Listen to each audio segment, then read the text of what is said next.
কয়েক বছরের টানাপোড়েনের অবসান, অবশেষে লাগু হতে চলেছে জিএসটি বা পণ্য পরিষেবা কর। এর জেরে বেশ কিছু জিনিসের দাম কমবে, যেমন জীবনদায়ী ওষুধ, ইনসুলিন।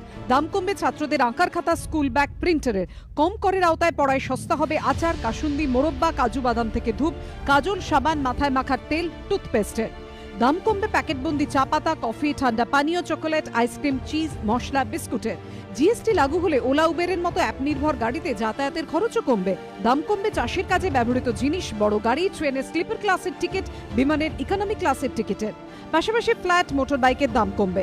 সস্তা হবে ফ্রিজ, এসি, ওয়াশিং মেশিন। 100 টাকার কম সিনেমার টিকিটে কর কমবে।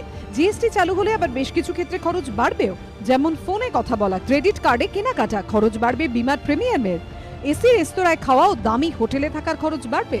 ভোজ্য তেল, তামাকজাত দ্রব্যের দাম বাড়বে। খরচ বাড়বে ট্রেনের বাতানুকূল শ্রেণীতে যাতায়াতের। বিমানে বিজনেস ক্লাসে টিকিটের দাম বাড়বে। দামি হবে সোনা, প্রসাধন সামগ্রী, শ্যাম্পু।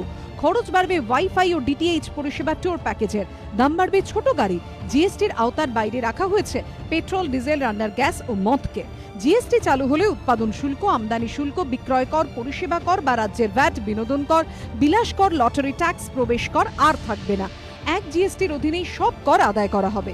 এবিপি আনন্দ।